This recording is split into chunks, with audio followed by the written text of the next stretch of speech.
मेरे प्यारे दर्शकों और सनातन धर्म के रक्षकों, आज का यह वीडियो आपके जीवन का सबसे महत्वपूर्ण वीडियो साबित होने वाला है। अगर आप आज इस वीडियो पर आए हैं तो यह कोई संयोग नहीं है, बल्कि साक्षात महादेव का बुलावा है। शायद आपके जीवन के कष्टों का अंत अब निकट आ गया है। आज हम आपको एक ऐसी तारीख और एक ऐसे महायुग के बारे में बताने जा रहे हैं जिसका इंतजार बड़े बड़े बासी मुनि और तपस्वी भी कर रहे हैं। जी हाँ, हम बात कर रहे हैं नए साल 2026 के जनवरी महीने में आने वाले सबसे पहले और सबसे शक्तिशाली प्रदोष व्रत की। लेकिन ठहरिए और मेरी बात बहुत ध्यान से सुनिए। अगर आप सोचते हैं कि यह केवल एक साधारण व्रत की जानकारी है तो आप बहुत बड़ी गलती कर रहे हैं। आज हम आपको शास्त्रों का वह गुप्त रहस्य बताने वाले हैं जो अब तक आपसे छिपाया गया था। 16 जनवरी 2026 का दिन आपकी सोई हुई किस्मत को जगाने की चाबी है। क्या आप जानते हैं कि शुक्र प्रदोष के दिन शिवलिंग पर चढ़ाई गई एक खास चीज आपके 7 जन्मों की गरीबी को मिटा सकती है? क्या आप जानते हैं कि इस दिन प्रदोष काल में एक विशेष मंत्र बोलने से असंभव कार्य भी संभव हो जाते हैं? अगर आपके घर में पैसा आता है मगर पानी की तरह बह जाता है, या फिर कर्जा खत्म होने का नाम नहीं ले रहा, या फिर शादी विवाह में ऐसी अड़चनें आ रही हैं जो हटने का नाम नहीं ले रही, तो आज का यह वीडियो आपके लिए ही है। आज हम आपको बताएंगे कि 16 जनवरी को पूजा का वह सूक्ष्म समय कौन सा है जब महादेव पृथ्वी पर भ्रमण करेंगे। पूजा की वह कौन सी विधि है जो शास्त्रों में वर्णित है, और अंत में वह महा उपाय जो आपको चुपचाप करना है। तो मेरे प्यारे भक्तों, अपनी सारी चिंताओं को अभी इसी वक्त भूल जाइए और अगले कुछ मिनटों के लिए महादेव के चरणों में अपना ध्यान लगा दीजिए। यह जानकारी आपके जीवन में उजाला भर देगी। वीडियो को बीच में छोड़कर जाने की गलती बिल्कुल मत कीजिएगा, क्योंकि अधूरा ज्ञान विष के समान होता है और हम चाहते हैं कि आपको आपकी पूजा का पूरा फल मिले। महादेव की हाजिरी लगाने के लिए कमेंट बॉक्स में पूरी ताकत और श्रद्धा से लिखें हर हर महादेव और जय शिव शंभू। भक्तों, भारतीय संस्कृति और सनातन धर्म में प्रदोष व्रत को सभी व्रतों में सर्वश्रेष्ठ माना गया है। स्कंद पुराण में स्पष्ट लिखा है कि प्रदोष काल वह समय होता है जब भगवान शिव कैलाश पर्वत पर अपने सबसे प्रसन्न मुद्रा में तांडव नृत्य करते हैं। उस समय 33 कोटि देवी देवता उनकी स्तुति करने के लिए कैलाश पर उपस्थित होते हैं। आप जरा सोचिए कि जिस समय सारे देवता महादेव की पूजा कर रहे हों, उस समय अगर आप धरती पर बैठकर एक लोटा जल भी शिवलिंग पर चढ़ा दें तो आपकी पुकार कितनी जल्दी सुनी जाएगी। साल 2026 का यह माघ मास का पहला प्रदोष व्रत 16 जनवरी को पड़ रहा है, और सबसे विशेष बात यह है कि यह शुक्रवार को पड़ रहा है। शुक्रवार का दिन असुर गुरु शुक्राचार्य और धन की देवी मां लक्ष्मी का दिन होता है। जब प्रदोष व्रत और शुक्रवार का मिलन होता है तो उसे शुक्र प्रदोष कहते हैं। यह योग इतना दुर्लभ है कि इसे धन और वैभव का महायोग कहा जाता है। ज्योतिष शास्त्र कहता है कि शुक्र ग्रह हमारे जीवन में ऐश्वर्य, प्रेम और सुख सुविधाओं का कारक हैं, और भगवान शिव शुक्र के आराध्य हैं। यानी इस दिन की गई पूजा से आपको महादेव का आशीर्वाद तो मिलता ही है, साथ महादेव का आशीर्वाद तो करता है, साथ ही साथ मां लक्ष्मी आपके घर का रास्ता कभी नहीं भूलती। अब सबसे पहले आप अपने मन के संशय को दूर कर लीजिए कि व्रत किस दिन रखना है।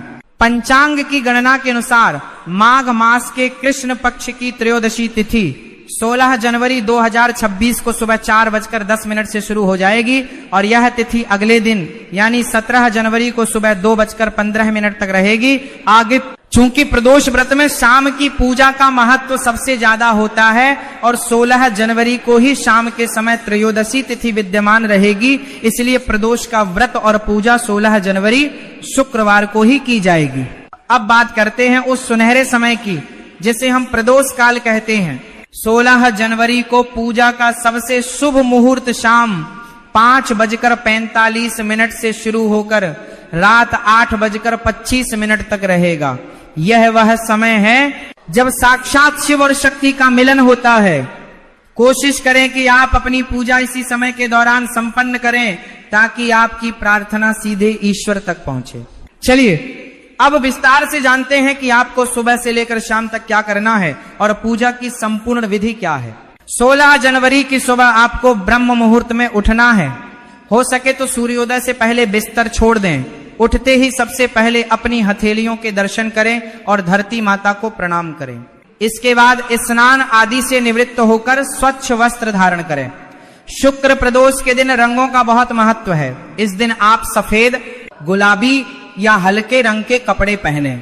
ये रंग शुक्र ग्रह को प्रिय हैं और मन को शांति देते हैं। भूलकर भी इस दिन काले या गहरे नीले रंग के कपड़े न पहने। स्नान के बाद अपने घर के मंदिर की सफाई करें और एक घी का दीपक जलाएं। हाथ में थोड़ा सा जल, अक्षत और फूल लेकर व्रत का संकल्प ले। संकल्प लेते समय कहें कि हे देवादिदेव महादेव, मैं आपके निमित्त आज शुक्र प्रदोष का व्रत रख रहा हूं या रख रही हूं। मेरी मनोकामना पूर्ण करें और मेरे परिवार की रक्षा करें। फिर वह जल जमीन पर छोड़ दें। दिन भर आपको निराहार रहना है। अगर आप बीमार हैं या बुजुर्ग हैं तो आप फलाहार कर सकते हैं। बस ध्यान रहे कि अन्न और नमक का सेवन न करें। दिन भर अपने मन में ओम नमः शिवाय का जाप चलते रहने दें। किसी की निंदा ना करें, झूठ ना बोलें और क्रोध तो बिल्कुल भी ना करें, क्योंकि क्रोध आपके पुण्य को जलाकर राख कर देता है। अब आता है दिन का सबसे महत्वपूर्ण भाग, यानी शाम की पूजा। जैसे ही सूर्यास्त होने वाला हो आप दोबारा स्नान कर लें। अगर दोबारा स्नान संभव न हो तो अच्छे से हाथ मुंह धोकर साफ कपड़े पहन लें। प्रदोष काल में भगवान शिव की पूजा के लिए आप शिवालय जा सकते हैं या फिर घर पर ही मिट्टी का पार्थिव शिवलिंग बनाकर पूजा कर सकते हैं। पूजा की थाली में आपको कुछ विशेष सामग्री रखनी है। 1 लोटा शुद्ध जल, गाय का कच्चा दूध, दही, घी, शहद और शक्कर यानी पंचामृत।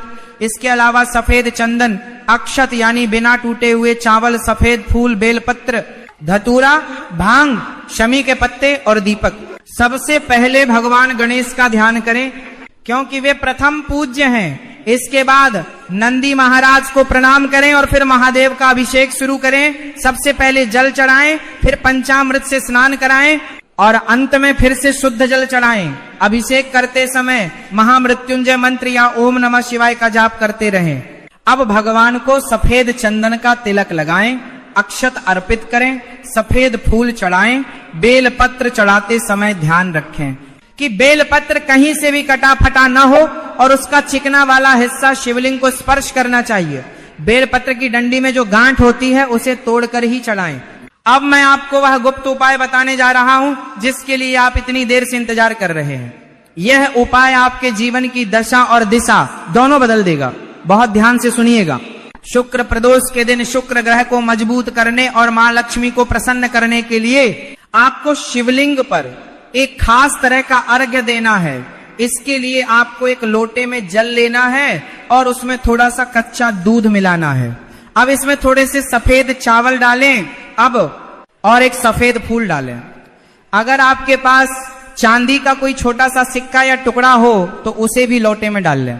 अगर नहीं है तो कोई बात नहीं, आप 1 रुपए का सिक्का भी पूजा के बाद चढ़ा सकते हैं। अब इस दूध मिश्रित जल को शिवलिंग पर बहुत ही धीमी धार से चढ़ाएं। जल चढ़ाते समय आपकी नजर जल की धारा पर होनी चाहिए। मन ही मन प्रार्थना करें कि हे महादेव, जैसे यह जल शीतलता प्रदान करता है वैसे ही मेरे जीवन में सुख और शांति की वर्षा करें। जल चढ़ाने के बाद शिवलिंग के पास शुद्ध देसी घी का दीपक जलाएं। याद रहे, शुक्र प्रदोष के दिन दीपक में रुई की जगह अगर आप कलावे की बत्ती का प्रयोग करते हैं तो वह अत्यंत शुभ मानी जाती है। दीपक जलाने के बाद वहीं बैठकर शिव चालीसा का पाठ करें और अंत में आरती करें। पूजा समाप्त होने के बाद अपनी मनोकामना नंदी महाराज के बाएं कान में धीरे से कह दें। ऐसी मान्यता है कि नंदी महाराज भक्तों की बात सीधे शिवजी तक पहुंचाते हैं और वह बात कभी टलती नहीं है। भक्तों, शुक्र प्रदोष की महिमा को समझाने के लिए मैं आपको एक पौराणिक कथा सुनाता हूं। इस कथा को सुनने मात्र से ही व्रत का आधा फल मिल जाता है। प्राचीन काल में एक नगर में 3 मित्र रहते थे। एक राजकुमार, दूसरा ब्राह्मण कुमार और तीसरा धनिक पुत्र। तीनों में बहुत गहरा प्रेम था। राजकुमार और ब्राह्मण कुमार का विवाह हो चुका था। धनिक पुत्र का भी विवाह हो गया था, लेकिन उसकी पत्नी का गौना अभी नहीं हुआ था, यानी वो अपने मायके में ही थी। एक दिन तीनों मित्र आपस में बातें कर रहे थे कि नारी के बिना घर भूतों का डेरा होता है। ये सुनकर धनिक पुत्र को अपनी पत्नी की याद सताने लगी और उसने तुरंत अपनी पत्नी को लाने का फैसला किया। वो अपने घर गया और माँ से बोला कि माँ, मैं अपनी पत्नी को विदा कराने ससुराल जा रहा हूँ। माँ ने पंचांग देखा और घबराकर बोली, बेटा अभी शुक्र देवता अस्त चल रहे हैं, ऐसे समय में बहू बेटियों को विदा कराकर लाना शुभ नहीं होता, इससे दाम्पत्य जीवन में संकट आ सकता है और जान का भी खतरा हो सकता है, तुम कुछ दिन रुक जाओ। लेकिन धनिक पुत्र पर तो पत्नी मोह सवार था, उसने माँ की एक न सुनी और ससुराल के लिए निकल पड़ा। ससुराल पहुंचकर उसने अपने सास ससुर से पत्नी को विदा करने की जिद की। उन्होंने भी उसे बहुत समझाया कि अभी मुहूर्त ठीक नहीं है, लेकिन वह नहीं माना। विवश होकर कन्या के माता पिता ने अपनी बेटी को विदा कर दिया। दोनों पति पत्नी बैलगाड़ी में बैठकर अपने नगर की ओर चल पड़े। अभी वे नगर से कुछ दूर ही निकले थे कि अचानक उनकी बैलगाड़ी का पहिया निकल गया, बैल की टांग टूट गई और गाड़ी पलट गई। धनिक पुत्र को काफी चोटें आईं। जैसे तैसे वे आगे बढ़े तो रास्ते में डाकुओं ने उन्हें घेर लिया। डाकुओं ने उनका सारा धन जेवर लूट लिया और धनिक पुत्र को बुरी तरह मारा पीटा। वे किसी तरह जान बचाकर भागते भागते घर पहुंचे। घर के आंगन में पहुंचते ही धनिक पुत्र को एक जहरीले सांप ने डस लिया। उसकी हालत बहुत खराब हो गई। वैद्य को बुलाया गया। वैद्य ने नब्ज देखी और सिर हिलाते हुए कहा कि अब इसके बचने की कोई उम्मीद नहीं है, जहर पूरे शरीर में फैल चुका है। ये खबर सुनकर उसका मित्र ब्राह्मण कुमार दौड़ा दौड़ा आया। उसे जैसे ही पता चला कि धनिक पुत्र शुक्र अस्त होने पर पत्नी को विदा कराकर लाया है, वो सारी बात समझ गया।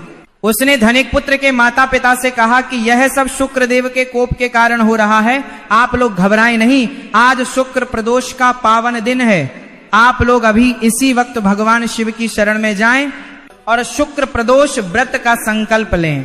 महादेव ही अब इसकी रक्षा कर सकते हैं। ब्राह्मण कुमार की बात मानकर धनिक पुत्र के माता पिता और उसकी पत्नी ने तुरंत स्नान किया और भगवान शिव का ध्यान करके व्रत का संकल्प लिया। उन्होंने प्रदोष काल में विधि विधान से शिव जी की पूजा की और अपने पुत्र के जीवन की भीख मांगी। भक्तों, कहते हैं कि महादेव तो भोले भंडारी हैं, वे अपने भक्तों का दुख नहीं देख सकते। जैसे ही पूजा संपन्न हुई और उन्होंने भगवान को भोग लगाया, उधर धनिक पुत्र ने आंखें खोल दी। धीरे धीरे सांप का जहर उतरने लगा और वह पूरी तरह स्वस्थ हो गया। वैद्य भी यह चमत्कार देखकर हैरान रह गया। इसके बाद उस धनिक पुत्र और उसके परिवार ने नियम बना लिया कि वे हर प्रदोष को व्रत रखेंगे और भगवान शिव की पूजा करेंगे। इस व्रत के प्रभाव से उनका घर धान्य से भर गया और वे सुखपूर्वक जीवन व्यतीत करने लगे। तो मेरे प्यारे दर्शकों, यह है शुक्र प्रदोष व्रत की शक्ति, जो यमराज के मुख से भी प्राणी को वापस ला सकती है। लेकिन पूजा पाठ के साथ साथ कुछ सावधानियां भी बहुत जरूरी हैं। 16 जनवरी 2026 के दिन कुछ गलतियां आपको भूलकर भी नहीं करनी है। सबसे पहली बात, इस दिन घर में कलह क्लेश बिल्कुल न करें। जिस घर में स्त्रियां रोती हैं या जहां ऊंची आवाज में झगड़े होते हैं, वहां से लक्ष्मी हमेशा के लिए चली जाती हैं। दूसरी बात, शिवलिंग की कभी भी पूरी परिक्रमा ना करें। जहां से जल बहकर नीचे गिरता है उसे जलहरी कहते हैं, उसे कभी लांघना नहीं चाहिए। हमेशा आधी परिक्रमा करके वापस लौट आना चाहिए। तीसरी बात, भगवान शिव को केतकी और केवड़े के फूल कभी नहीं चढ़ाने चाहिए, इससे पूजा खंडित हो जाती है। इसके अलावा इस दिन तामसिक भोजन जैसे मांस, मदिरा, लहसुन और प्याज का सेवन भूलकर भी न करें। यह व्रत पवित्रता और सात्विकता का प्रतीक है। अगर आप व्रत नहीं भी कर रहे हैं तब भी आपको इन नियमों का पालन करना चाहिए। एक और विशेष बात जो आपको ध्यान रखनी है, प्रदोष के दिन दान का भी बहुत महत्व है। पूजा के बाद आप अपनी सामर्थ्य के अनुसार किसी गरीब या जरूरतमंद को भोजन कराएं या सफेद वस्तुओं का दान करें, जैसे दूध, दही, चावल या चीनी का दान। ठंड का मौसम है, इसलिए अगर आप किसी को कंबल या ऊनी वस्त्र दान करते हैं तो इसका पुण्य कई गुना बढ़ जाता है। याद रखें कि देने वाला हाथ लेने वाले हाथ से हमेशा ऊंचा होता है। ईश्वर जब हमें देता है तो वह यह भी देखता है कि हम दूसरों के लिए क्या कर रहे हैं। अंत में मैं बस इतना ही कहना चाहूंगा कि साल 2026 की यह शुरुआत आपके लिए एक नई उम्मीद लेकर आई है। 16 जनवरी का यह दिन सामान्य दिन नहीं है, यह अपने भाग्य को बदलने का एक सुनहरा अवसर है। आप पूरी श्रद्धा और विश्वास के साथ इस व्रत को करें, महादेव आपकी पुकार जरूर सुनेंगे। तो दोस्तों, ये वो 4 चीजें थीं। अगर इन 4 चीजों का आप लोग ध्यान रखते हो और माताएं बहनें प्रतिदिन सुबह सुबह उठकर इन 4 चीजों में अपना ध्यान लगाती हैं और ये 4 काम करती हैं, तो उनके घर में माता लक्ष्मी जी प्रतिदिन आएंगी।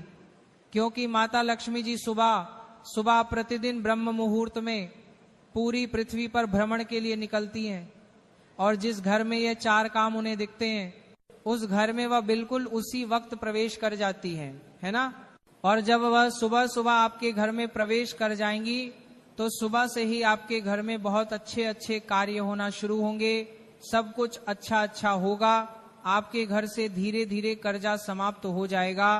अगर कर्जा है तो और धन की जो समस्या चल रही है वह भी धीरे धीरे करके दूर होना यहाँ पर शुरू हो जाएगी। ठीक है, तो अब ये तो हमने आपको वो 4 चीजें बता दी जो कि लक्ष्मी जी को प्रिय हैं। अब हम आपको वो चीजें बता रहे हैं जो कि दरिद्रता को प्रिय हैं। मतलब कि जिस घर में ये काम होते हैं भाई उस घर में दरिद्रता आएंगी। मतलब माता लक्ष्मी जी की बहन लक्ष्मी आएंगी। देखो लक्ष्मी जी आएंगी तो आपके घर के भंडार भर देंगी, पर दरिद्रता आएगी तो जो आपके पास है वह भी नहीं रहेगा, सब कुछ खाली कर देंगी वह। और उनकी बहुत सारी चीजें जो है दरिद्रता की वजह से हो जाती हैं। तो अब आपके ऊपर है कि आपको लक्ष्मी जी को प्रसन्न करने के लिए ये 4 कार्य करने हैं या दरिद्रता को प्रवेश कराने के लिए ये गलत कार्य करने हैं। ठीक है, अब दरिद्रता कैसे आती है वह भी जान लीजिए। देर तक सोना, देखिए दरिद्रता तब आती है जब आप लोग सुबह सुबह बहुत लेट तक देर तक सोते रहते हो। वैसे तो दोस्तों सूर्योदय से पहले उठना चाहिए, पर जब भी अगर कोई सूर्योदय से पहले ना उठ पाए तो 7 बजे तक मतलब 6 बजे तक उन्हें हर हाल में उठ जाना चाहिए। क्योंकि इसके बाद अगर आप उठते हो तो सीधी सी बात है कि दरिद्रता माता आपके घर में प्रवेश जरूर करेंगी। क्योंकि वह खुद कहती हैं कि जिस घर के लोग सूर्योदय के बाद भी सोते रहेंगे, दोपहर तक सोते रहेंगे, लेट तक सोते रहेंगे, उस घर में वह जाना पसंद करती हैं और उस घर में वह प्रवेश कर जाती हैं। और जिस घर में दरिद्रता माता प्रवेश कर गई, आप जानते ही हैं उस घर में क्या क्या होना यहाँ पर शुरू हो जाता है। तो हो सके तो घर की माताएं बहनें अपने घर के सभी सदस्यों की ये एक चीज को जरूर सुधारें कि वह जल्दी उठें। आप तो उठ ही जाती हैं सुबह जल्दी, पर हो सके तो अपने घर के सभी सदस्यों को जल्दी उठाने की यहाँ पर कोशिश करें। सूर्योदय के बाद ज्यादा देरी तक न सोएं, बस इस बात का आप लोगों को ध्यान रखना है। तो सुबह जो लोग सोते रहेंगे भाई उन लोगों के घर में दरिद्रता यहाँ पर प्रवेश करेगी। रात के झूठे बर्तन, इसके बाद में दरिद्रता एक जगह पर और आएगी जो कि है जिस घर में रात के झूठे बर्तन सुबह तक रखे रहेंगे। सुबह जब दरिद्रता माता घूमने आएंगी, हाँ सुबह लक्ष्मी माता के साथ में दरिद्रता माता भी घूमने आती हैं। जिस घर में लक्ष्मी जी के पसंद की चीजें नहीं मिलती हैं उनको उस घर में दरिद्रता प्रवेश कर जाती है। तो भाई जिस घर में रात के खाए हुए झूठे बर्तन सुबह तक सिंक में रखे रहते हैं उस घर में दरिद्रता बिल्कुल बेझिझक होकर प्रवेश कर जाएंगी। क्योंकि आप लोग रात के अगर बर्तन मांझकर नहीं सोते हो, रात के बर्तन आपकी सुबह तक रखे रहते हैं, तो दरिद्रता उस घर में आनी ही आनी है। उस घर में मतलब ऐसे कार्य होने जिससे कि आप लोग परेशान यहाँ पर हमेशा रहेंगे ही रहेंगे। ठीक है, तो दूसरा काम यही है दरिद्रता को जो कि प्रिय है। रात के बर्तन जो लोग सुबह तक रखते हैं उनके घर में दरिद्रा माता प्रवेश करती हैं। और अगर दरिद्रा माता को प्रवेश नहीं करवाना है तो आप लोग सुबह जल्दी उठिए और रात के बर्तन को अपनी रात्रि में ही साफ करके रखिए, है ना। तो भाई ये तो एक बहुत कॉमन चीज है कि ज्यादातर लोग जो है दोपहर में 1 से 2 घंटे की नींद लेते ही लेते हैं। हालांकि आप लोग आराम कर सकते हैं, पर गहरी नींद आप लोगों को दोपहर में नहीं लेनी चाहिए। यह शास्त्रों के नियमों के विरुद्ध है। बाकी आपकी मर्जी, आप जैसा चाहे वैसा कर सकते हैं। तो दरिद्रता को एक चीज और प्रिय है, जिस घर की माताएं बहनें दोपहर में सोती हैं उस घर में भी दरिद्रता यहाँ पर प्रवेश कर जाती है। क्योंकि उनको ये चीजें, ये आलस्य पसंद है, लड़ाई झगड़ा और गंदगी। इसके अलावा दोस्तों चौथी जो चीज है वो ये है कि जिस घर में सुबह सुबह से क्लेश और लड़ाई झगड़ा शुरू हो जाता है या घर में बिल्कुल साफ सफाई नहीं रहती है, मक्खियां भिनक रही हैं, कुछ भी हो रहा है, इधर उधर गंदगी पड़ी हुई है, उस घर में भी दरिद्रता यहाँ पर प्रवेश कर जाती है और घर में फिर परेशानी आना शुरू हो जाती है। नींबू मिर्ची का गलत स्थान। और एक चीज और जो कि हम आपको आखिरी में बताएंगे वो ये है कि जिस घर में नींबू और मिर्ची एक साथ रखा जाता है उस घर में दरिद्रता बिल्कुल पक्की बात है प्रवेश कर जाती है। तो आप लोगों को नींबू और मिर्ची को एक साथ सटाकर नहीं रखना है, अलग अलग रखना है। फ्रिज के अंदर भी भले ही ऊपर नीचे की दराज में, पर नहीं रखना है। नींबू को अंदर रखना है तो मिर्ची को बाहर रखिएगा। अलग अलग आप लोगों को नींबू मिर्ची रखना है, क्योंकि नींबू मिर्ची की जो जगह होती है वह दरिद्रता की ही जगह होती है, वह उनको बहुत पसंद होती है। इसीलिए लोग नींबू मिर्ची को अपने घर के मेन गेट पर ही टांग देते हैं, बाहर टांगते हैं, जिससे कि दरिद्रता वहीं पर रुक जाती है। अपना पेट भरती है और लक्ष्मी जी अंदर आ जाती हैं और दरिद्रता वहीं पर मेन गेट पर रुक जाती है। तो नींबू और मिर्च को एक साथ घर के अंदर नहीं रखना है।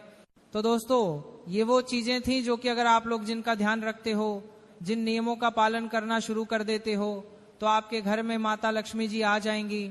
और जो हमने आपको बातें बताई दरिद्रता के, अगर आपके मन में कोई भी प्रश्न हो या पूजा विधि को लेकर कोई शंका हो तो आप कमेंट बॉक्स में पूछ सकते हैं। हम हर प्रश्न का उत्तर देने का प्रयास करेंगे। इस जानकारी को केवल अपने तक सीमित न रखें, इसे अपने परिवार, दोस्तों और रिश्तेदारों के साथ शेयर करें।